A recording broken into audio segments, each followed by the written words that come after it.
In the heart of Chicago, inside one of its most prestigious restaurants, a quiet drama was about to unfold.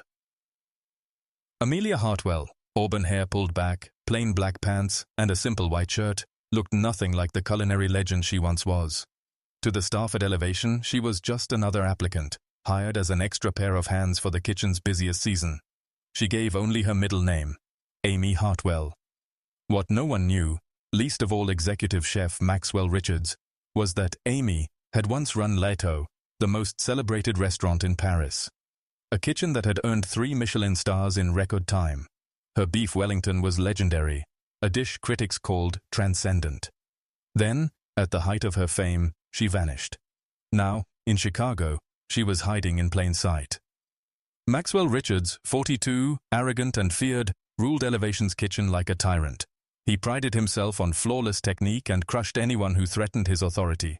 When Amelia applied, he barely looked at her resume. "Some training in France?" he sneered.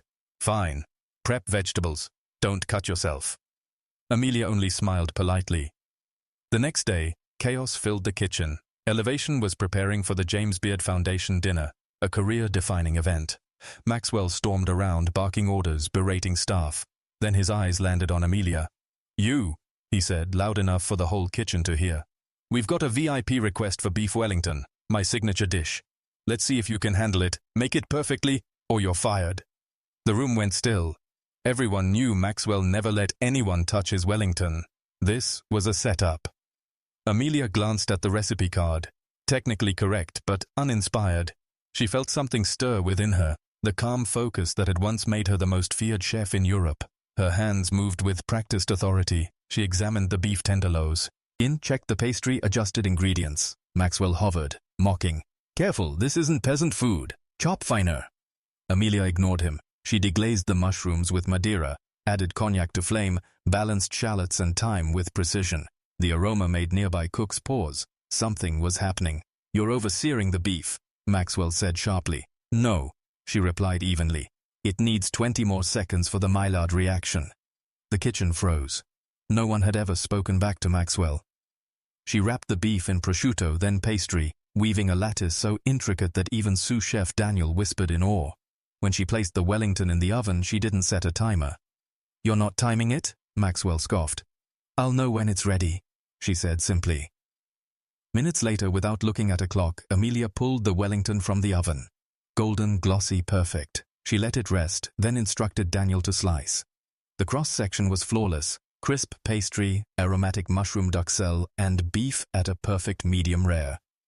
The staff gasped. Even Maxwell couldn't find a flaw. He checked his phone, then looked at her sharply. "Your name isn't Amy Hartwell. You're Amelia Hartwell." The kitchen erupted in whispers. Amelia Hartwell, the woman whose portrait hung in culinary schools across Europe. "Guilty," she admitted lightly, "though I've been on sabbatical." Maxwell's pride flared. "Why are you here? To humiliate me? To steal recipes?" Amelia shook her head. "To rediscover joy. To remind myself why I cook. Tell me, chef, is there joy in this kitchen?" Silence. Around them, the staff stared, suddenly seeing Maxwell's tyranny through new eyes. Moments later, the dining room manager burst in. "Chef, the guests say it's the best Wellington they've ever had. The James Beard Committee wants to meet the chef who made it." The staff turned to Maxwell, his jaw clenched. Then, painfully, he said, "Miss Hartwell prepared it. She deserves the credit." But Amelia shook her head. "No, tell them it was Chef Richards and his team. It's his kitchen." Maxwell stared. "Why would you give me the credit?" "Because cooking isn't about ego," she said softly. "It's about passion." Something shifted in that moment. For the first time, Maxwell looked at her not as a threat, but as a teacher. "Would you show me how you prepared the duxelle?" he asked quietly. And so, side by side, the tyrant and the legend cooked together. The staff watched in awe as Maxwell listened, learned, even smiled. By the end of the night, the atmosphere had changed. Fear gave way to collaboration. 2 weeks later, Amelia packed her notes to leave Elevation. The kitchen was transformed, still disciplined but alive with laughter and creativity. Maxwell moved with the same precision, but now he taught instead of terrorized. "You're really leaving?" Daniel asked. "My research is done," Amelia smiled. 6 more restaurants to visit." Maxwell approached more human than she'd ever seen him. "The publisher's excited about our joint cookbook," he said. "Fusion concepts. Your ideas changed everything." Amelia nodded. "Remember, chef, it's not just about precision. It's about heart."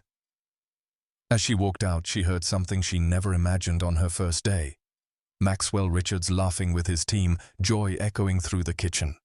Because in the end, true mastery isn't just about skill. It's about humility, passion, and the courage to cook with heart.